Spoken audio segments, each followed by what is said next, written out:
Welcome to the Lara Jane Layton Show. This podcast is for you, the person who keeps putting others first. Your self-talk has held you back. You no longer need to take a second seat. Let's explore ways to overcome self-doubt. You can silence that inner bully voice and achieve your full potential. Here's your host, Lara Jane. Welcome, listener, to the Lara Jane Layton Show. And I am your host, Lara Jane, and I have Ashly with me. Ashly and I have been in a class together for the last 12 weeks, and she has just won my heart. She is the busiest mom and homeschools and has multiple businesses, and she still finds time to take care of herself. She's just amazing. And she is here to share with you some self-care tips that will help you get through your busy day. Her bio and how to get a hold of her is in the show notes. And Ashly, tell us about your amazing self-care routines. Well, thank you, Jane. I appreciate you so much and for having me on today. And if you as a listener are tuning in as well, I am so glad that you are here. The first thing I want to really talk about is we live in such a busy society. We live in such a busy world, and we're always on the go, whether you're a mom, you are married, single, entrepreneur, whatever it is. So often we get caught up in that busyness of life, and we don't take the time to pour into ourselves. And we run ourselves ragged, and we find ourselves exhausted and just depleted. Like we can't add one more thing to our plate. We feel like we're juggling it all, and we're just one plate away from dropping it and it crashing to the floor. I understand you. I have been there. 5 years ago, I had a severe septic illness that happened after I had had our sixth baby, and it landed me in the hospital. And when I was there, it really took a toll, not just on my marriage, but also on my mental health. And after that experience of almost dying and losing everything that I hold dear, it really began to change my perspective, not just on life, but I need to be more than just a mom. And that's where I felt like I lost my identity. I was just a mom. I was changing diapers. I was feeding everybody and serving everybody else, but I wasn't pouring back into me. So it left me exhausted. It left me short-tempered. It left me not knowing who I was.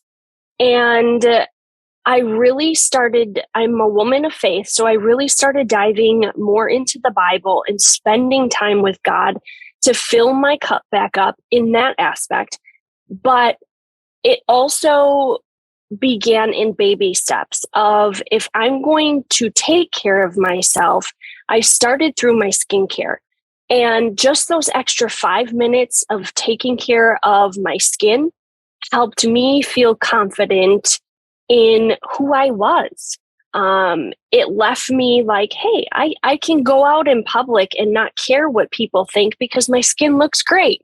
And it started to pour back into me. It started identifying who I was again. And that sounds very, very odd, if you will. Or it sounds like through skincare, like how can that happen? But really, when we take those baby steps and we spend the extra 5 minutes, whether it's just sitting in the bathroom with the door locked because you do have kids and they find you wherever you go. If it's just sitting there brushing your hair and just like listening to music, or maybe it's closing your bedroom door and telling your kids or your spouse, I need 5 minutes.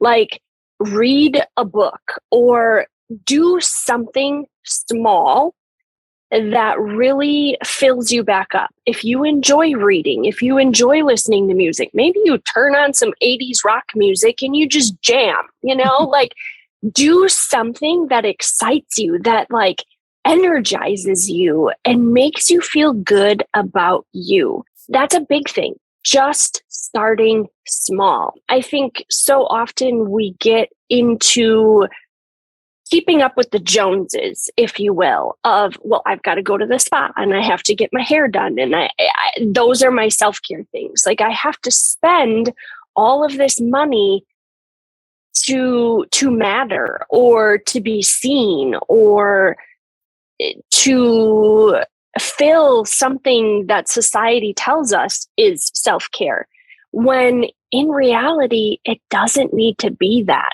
Maybe it's taking a nap. Maybe it's, okay, telling your kids, I've got, 15 minutes and this is what it is. So it's doing something like that for you. It doesn't need to be anything super crazy. And that's the biggest message, is realizing when you're empty and you don't know who you are anymore, you need to take the time to pour back into you. Because you're not good to anybody when you are empty. You're not good to your spouse. You're not good to your kids. You're not good for your business. Even if, say, you're not a business owner, you're not good for your employer when you are drained. So that's something that I've become very passionate about after experiencing that near-death situation. And people see that I have a big family and that I am a multi-business owner. And they often say, how do you do it all? How do you do all of that and still function? And really, like I said, it comes down to taking care of myself, so then I have something to give to everybody else that's in my life. So that's the message. When you push yourself to the extreme exhaustion, your body will force you to slow down in one aspect or another, no matter what it is. It could be like, okay, you come down with a virus for XYZ amount of time and you can't get rid of it.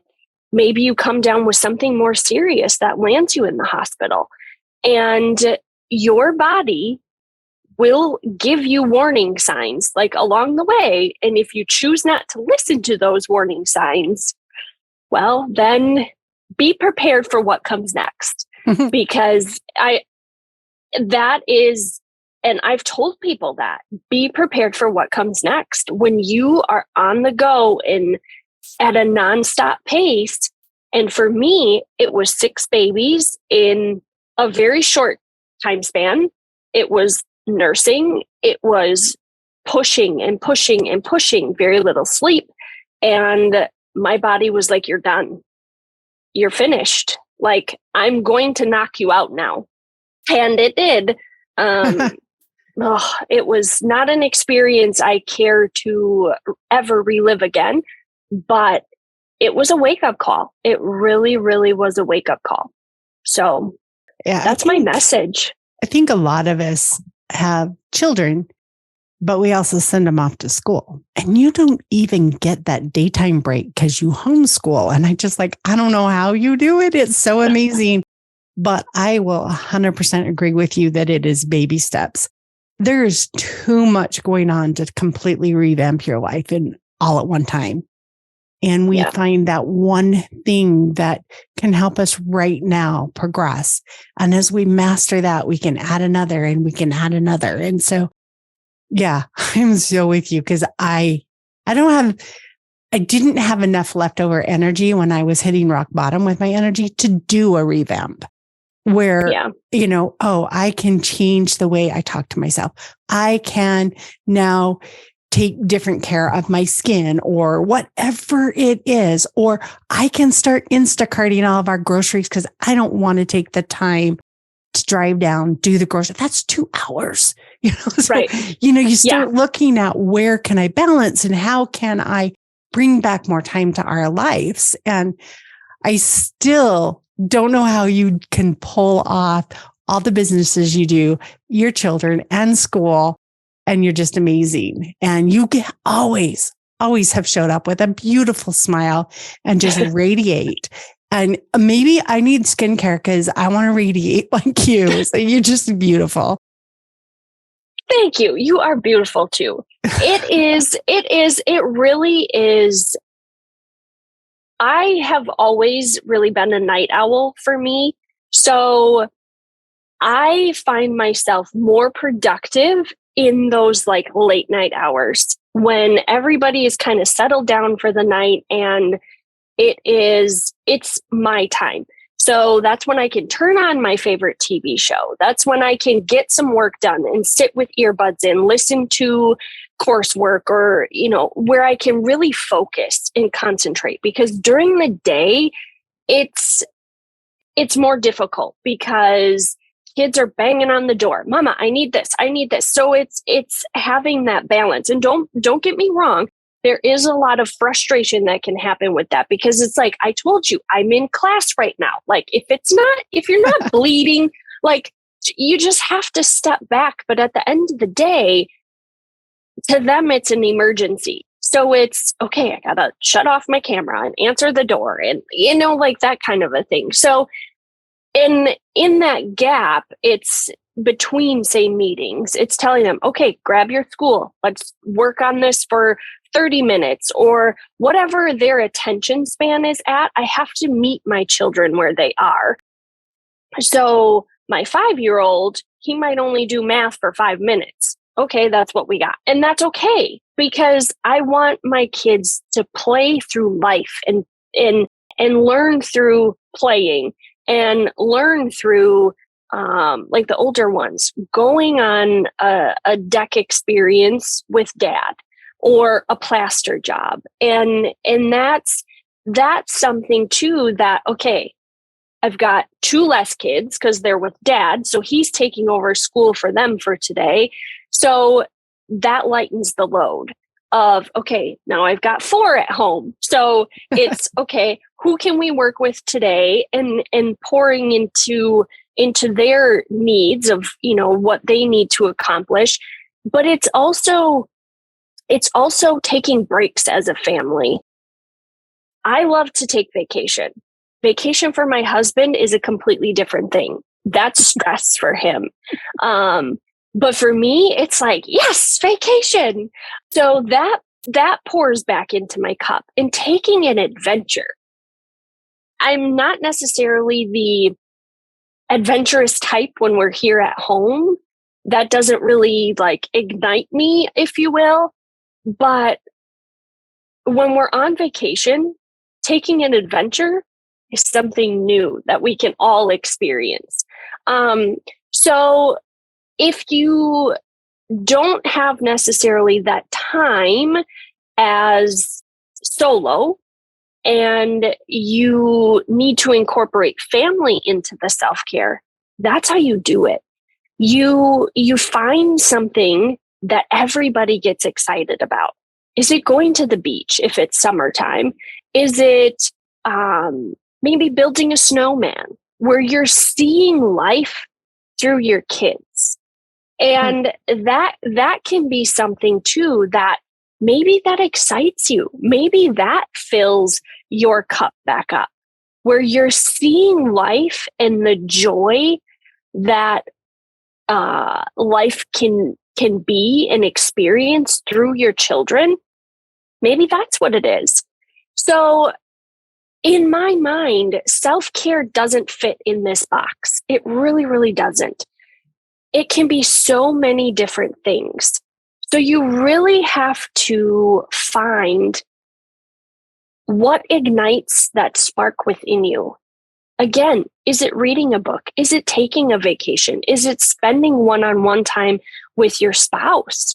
Maybe that's your self-care that fills you back up. I know I've had people ask me in the past, and they're like, okay, you've got all these kids. You've got all these things that you do. How do you spend one-on-one time with your spouse? Well, I don't make it negotiable. That's good. You can't make that negotiable. I've had a marriage that in the early stages when we were first having kids, that it was dull. And he would say the same thing. Like, we almost fell apart. And after my illness, I had very high expectations of my husband and expectations that I knew he was never going to meet, but I had them. And I had to have a come to Jesus moment with a pastor friend. And he literally said to me, he's like, Ashly, he goes, where are you looking for your value? Are you looking for it in your husband, or are you looking for it from God? He's like, because you need to remember who created you and where your value comes from. And I was like, okay, thanks for that. Like, and literally after my illness, I went into a depressive state. I struggled really, really bad. I felt like a failure as a mom. I started losing my hair from all the medication I was on. So I was like, I was wrapped in the identity of my hair. And I just lost who I was. I was like, oh my God, this is my life. What is happening right now? And I mean, I found myself in tears. Like, my husband and I were just like cats and dogs at each other.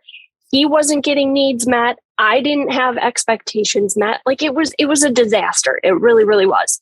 And after that moment with my pastor friend, and he was like, remember where your value comes from. It was like a light bulb went off and things were different. I was different. I was like, okay, we can't continue on this path of where we're going. Something needs to change. And I took that leap of faith of being the one to change it, because I couldn't continue having those expectations on my husband and expecting things that were never going to happen, or at least not at that capacity at that time. And now our marriage, especially now that we run a business together, and our marriage has completely 360'd.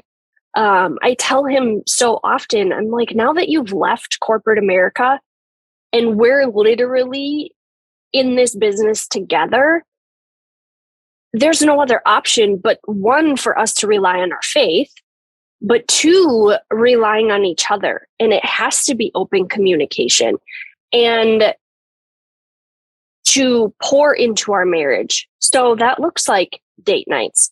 That looks like locking the door, grabbing a pint of ice cream and watching a movie together. That looks like, you know what? Like, we just need to take us time and everybody else just go away, find something to do.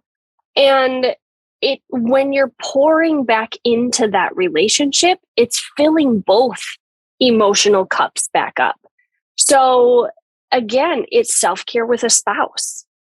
If you're not taking that either, when your kids move out of the house, if you have small children, who are you? Because at the end of the day, you're left with your spouse. And if you don't know who each other are, what do you have? There's so many marriages that break apart after the children leave. It's just like, okay, we did our duty. Now we don't have to handle this anymore. And it just kind of breaks your heart, because you do grow apart if you're not working on growing together. So I'm going to take a quick break from our sponsor. But when we come back, Ashly is going to tell us about how her and her husband have done some of these special self-care things that have really grown, and maybe some of those expectations that you had to put on the side. So hold on just a minute. This podcast is sponsored by Lara Jane Coaching. You know you're ready to silence your inner bully voice. Let Lara Jane support you with coaching. To schedule an introduction call, go to larajanelayton.com. All right, Ashly, we're back. So how do you just take that step back and allow? Because like one of the things, my husband sometimes leaves the cupboard doors open. And it used to drive me nuts. And I just like, can't you just shut these? And now it's just more of a joke. Because sorry, wrong word. It's true, though. It really is. You just, what are those things that you found that you were able to let go of to spark that more peaceful marriage? Well, for me, it was the expectation of, why are you working so much? I almost just died. Why aren't you home more? I'm left with the kids and I don't get out of the house. So anytime I do get out of the house and I can have an adult conversation, you're darn right it's going to take forever because I got a lot of words to say to a real human. So it was a lot of that kind of expectation. And I felt every time I left, he was texting me, when are you going to be home? When are you going to be home? When are you going to be home? And then it was like, okay, this is not working. If I'm going to go out and have like me time, say at the nail salon, which is again, very few and far between. But if I'm going to like go out to dinner with a friend, I don't want to be hounded of when I'm going to be home. So he has also let go of the expectation of, okay, you say you'll be home in about 2 hours. Let's make it 4 because you talk a lot. Like, okay, awesome. That's great. So then that is already kind of set. He knows what to expect, if you will. But when I first came home from the hospital after my illness, we had a lot of blessing. There was a lot of people that made meals for us. I mean, my house was full, if you will. And for me, my personality is everything has a place. And if it's not in its place, it's going to drive me bananas. And some stuff I've had to just let go of the expectation that my house is going to be clean. Because I have 6 kids and I have a husband and we have a construction business. So there's material places, there's supplies for jobs, there's things in places that generally there are not things. And I've just had to let it go. I used to be one, as crazy as this sounds, that loved laundry. And then I had more kids. And now it's like I wash laundry and 5 baskets appear. And I'm like, where'd all this come from? Like, I literally just folded 6. Like, where did all this new laundry come from? So I've had to let go of the expectations of my house has to look a certain way. So I'll tell people before they come over, my house is a mess, but you're welcome to come. Like, and if they don't like it, okay, goodbye, there's the door. Like, I've let go of that expectation. Yeah, I tell them, if you're coming over to see me, you're welcome. If you're coming over to see the house, come later. Right? Like, and that's the thing. We have to, I feel like that's another one of those societal pressures that we have to have this mask of everything needs to look perfect. And honestly, to your point, Jane, of your husband leaving a cupboard door open, well, I don't have cupboards anymore. I have open shelving. I have a couple cabinets on my island, like cabinet doors. And my biggest pet peeve with my children is they'll grab a Band-Aid out of the cabinet. And instead of throwing the Band-Aid wrapper away, they either leave it on the floor or they leave it in the cabinet. There is the garbage right over there. Like, pick it up and throw it away. But sometimes I've had to just bite my tongue and I just do it.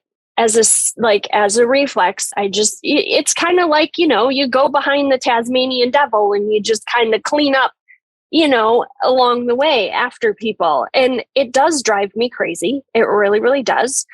And there are times that I tell my children, I am not your maid. Get off your butt and do it yourself. Like, throw away your wrappers, throw this away, put your plates in the sink. Like my kids are good at putting it on the counter. Okay, just go like another foot and put it in the sink. Like not on the edge of the counter, but in the sink. So my daughter calls it home maintenance. You do your home maintenance. We live here and we must maintain a home that we live in. And that's your job. Yeah. And my kids don't have a lot of chores. The biggest one is dishes. And I generally am the scrubber.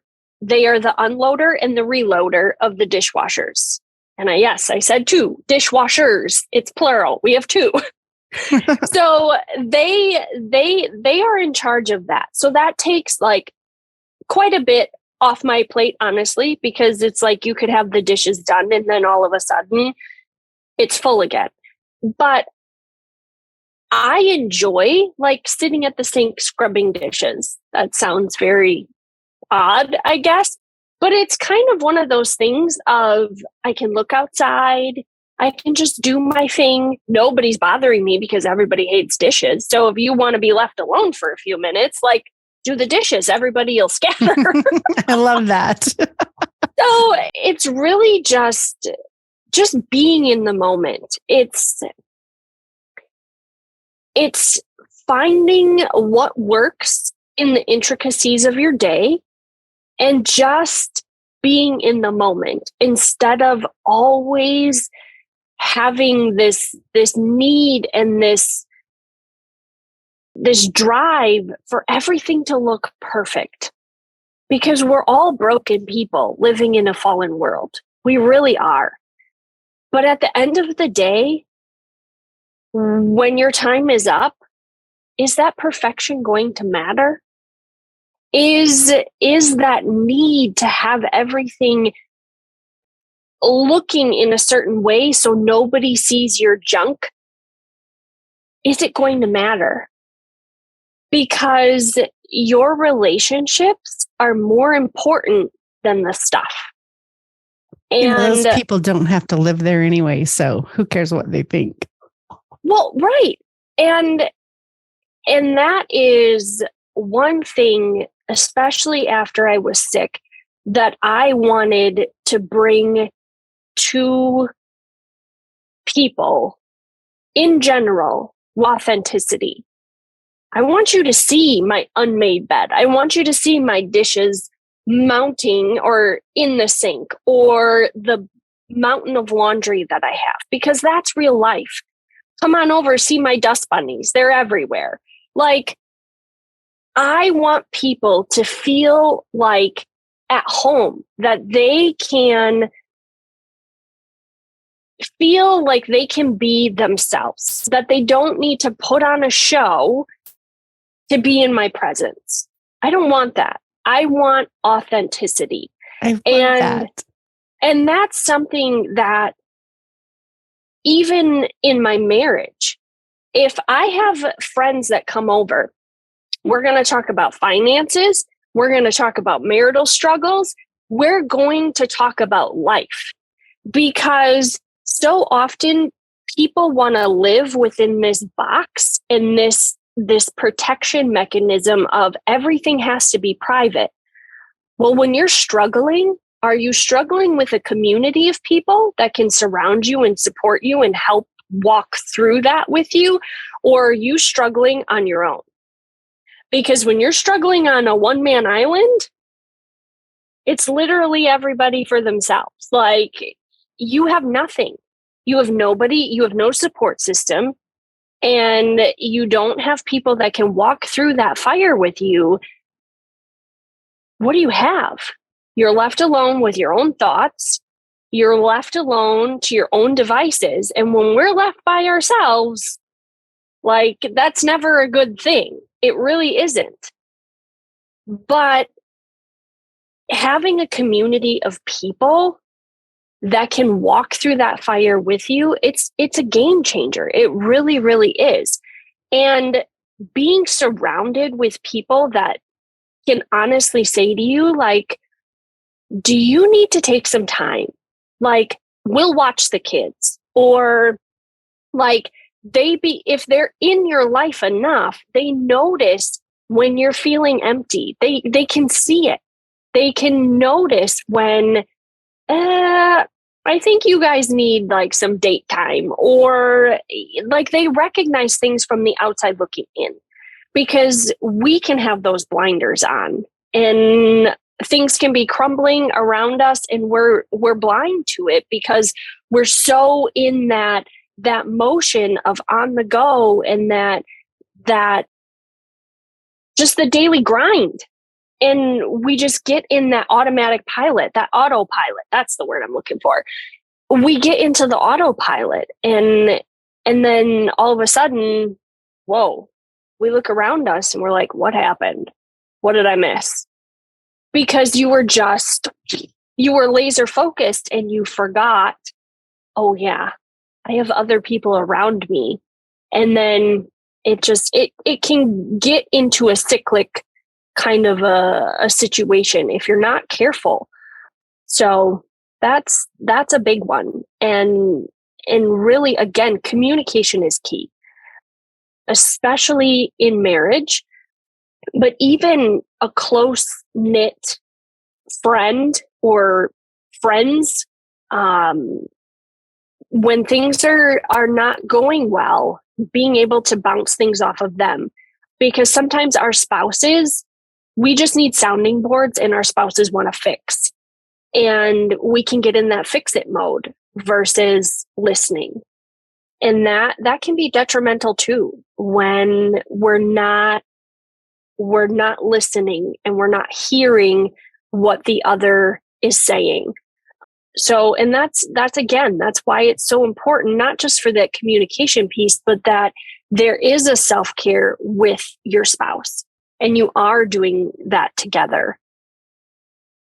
So yeah, that's my tip for that, is be in connection together with each other. I think it's beautiful. You've gotten so many amazing points across. And so let me kind of summarize them. I think your number one was take baby steps. Do something right now, even if it's 2 minutes for you.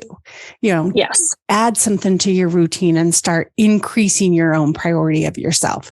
So that baby steps, open communication, making sure that you are communicating and letting people know what's needed. And then I think the most hardest one for a lot of people is let down that mask that we put out there and stop trying to be perfect. Allow yourself to not have the most perfectly met yard or house, or my hair's a mess today, whatever. It's okay. So be okay with where you're at and understand that other people's judgments aren't who you are. They're just their perception of you. And then one of the things, I know you are so busy with your kids, but our listener may have a corporate job. And I think that your coworkers are kind of like kids sometimes. You have to deal with them coming in and out and interrupting and changes of deadlines and things you had no idea were going to happen just show up. And so we have that same thing, even if you're a working parent or single, you still have that same other people that we have to interact with. And we have to let go of those expectations, because you know what? My expectations of you are only hurting me. I can't change you. I can't change anybody else but me. And so if I can let that expectation go. So I think those are beautiful things. And I know we're at the very end of our time, but you have so much wisdom. Do you have some last piece that you would like to share with everybody?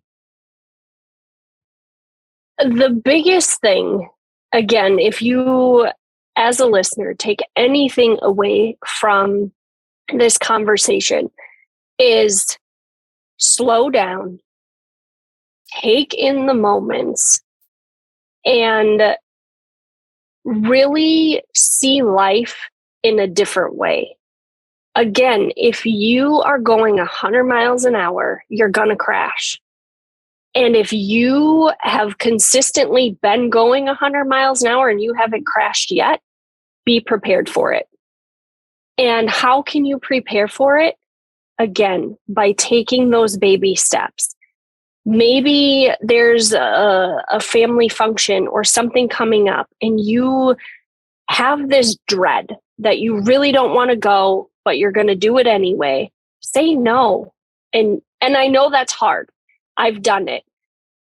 But saying no because you're like, I really can't add that commitment to me right now.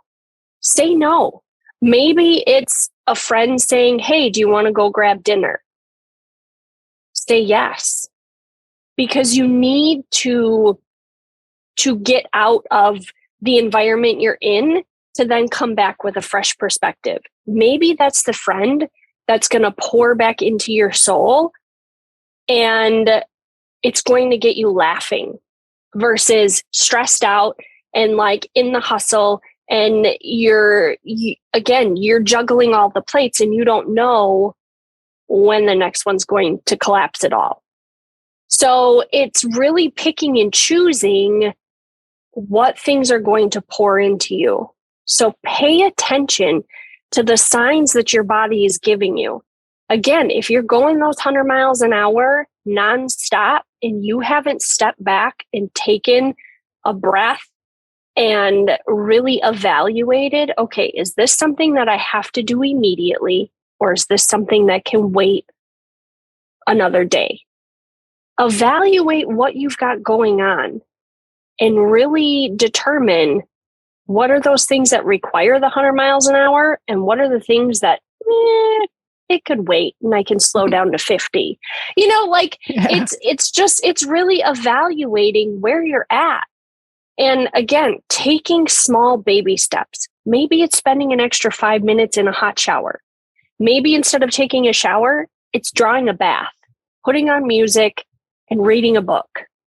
Maybe it's just drawing a bath, taking a washcloth and putting it over your eyes. Like, leave me alone, people. Maybe that's what it is. Maybe it's taking a walk. Maybe it's splashing around in puddles with your kids. Maybe if you are in corporate America, maybe it's having a conversation with your boss and saying, hey, I need to take a mental day. I need to take a day off. Maybe that's what it is. Because so often, again, we get so caught up in the busyness of life that we forget sometimes our brains are like, whoa, what's happening right now? We need to take a step back here. So that's the biggest thing. Start small. Start where you're at. Meet yourself where you are at. Don't feel like you have to put all of these additional pressures on yourself to do it. So meet yourself where you're at and give yourself compassion. Give yourself some grace. It's okay. If you've been doing that 100 miles an hour, evaluate, breathe, and say, okay, this is where I am. How can I slow down now? Because that crash is coming. That crash is coming. And to avoid that crash. Let's avoid the crash. Let's avoid the crash. Let's avoid the crash. I have a plan. Yeah. If you don't do the slow down and the evaluate, the crash is coming. That is for sure. But let's avoid the crash. And that's how you avoid it. Your story kind of I've never even thought of this analogy before, and I'm sure 1,000 other people have, but this was the first time for me, is even the Indy 500 cars have a pit stop. They cannot run the whole race without stopping and refueling and fixing up their tires. And we are no better than those cars. We must take the time to refuel, fill our cups, and make sure we have solid tires to hit the ground and keep going. So, Ashly, I have loved this time with you. I just love talking to people, and this is so fun to have an excuse to do it, But but I am really thankful that you were able to join us today. Thank you, listener, for coming and hanging out with us for a little bit. Stay tuned for our next episode. It is a challenge. Those are my favorite. So talk to you later. Are you tired of waking up exhausted? You are not alone. If you're looking to take your life back, let's start with the simple step of adjusting your self-talk. Stay tuned for the next episode with your host, Lara Jane. Remember to follow the show so you don't miss a next simple step that you can use to feel more confident. And please leave an honest review.